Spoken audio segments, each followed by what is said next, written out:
দেশের সমৃদ্ধ তাঁতশিল্প অঞ্চল সিরাজগঞ্জ জেলার বেলকুচি, এনায়েতপুর, শাহজাদপুর, উল্লাপাড়া ও সদর উপজেলায় 4,07,000-এর মতো হস্ত ও ইঞ্জিন চালিত তাঁত রয়েছে।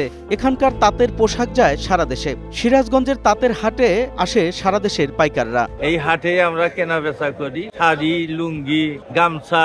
ব্যাপারীরা বিভিন্ন জেলায় থেকে আসে, সিলেট থেকে আসে, চিটাং থেকে আসে, ইন্ডিয়া থেকেও কিছু ব্যাপারী আসে।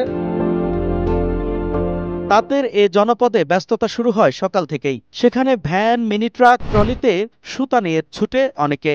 রাস্তার পাশে কাভার্ড ভ্যানে আসে সুতা।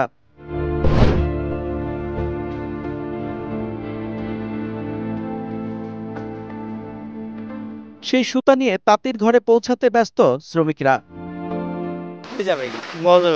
এখানেই মাল নামতেছে, এখান থেকে একজন নিয়ে গেছে, মহাজনরা ওখান থেকে কেনার পরে নিয়ে আসে, আমরা এখান থেকে ডেলিভারি দিয়ে দিই। আর তাঁতিরা সেই সুতা নিয়ে পাঠায় প্রক্রিয়াজাত কারখানায়। যার যার বাড়ির সুতা আনা হয়, রিফাইন করে তার পাশে প্রসেস করে তার পাশে আপনার দোলাই টানা এগুলা করা হয়। মেডিসিন যে মেশিনে টানবো তাই না বলে দিব, সিদ্ধ করবো, যে দোলাই করতে বলবে তার সাদা দোলাই করে দিব, আর যে ওই অবস্থায় নিব তাকে ওই অবস্থায় দিব।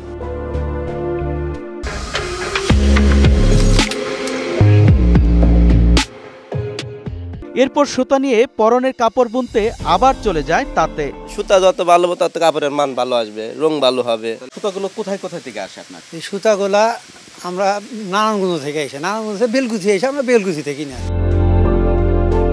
সিরাজগঞ্জের পাশাপাশি নরসিংদী, নারায়ণগঞ্জ, টাঙ্গাইলও সুতার ব্যবসার অন্যতম কেন্দ্র।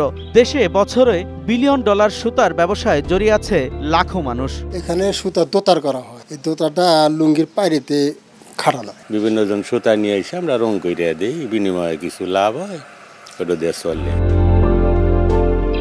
পোশাক শিল্পের এসব সুতা আসে দেশীয় স্পিনিং মিল থেকে এবং বিদেশ থেকে আমদানি হয়ে আসে বন্ড সুবিধাপ্রাপ্ত সুতা।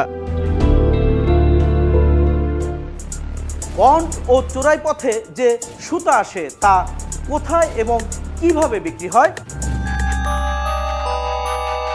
সিরাজগঞ্জের তাঁত শিল্পে যে সুতা ব্যবহার করা হয় তার বড় একটা অংশ আসে অবৈধ চোরাচালানের মাধ্যমে। দেশীয় শিল্পে ব্যবহার নিষিদ্ধ এসব সুতা তাঁতিরা ব্যবহার করছেন দেদারসে। আর এ সুতার বাজার নিয়ন্ত্রণে রয়েছে শক্তিশালী চক্র।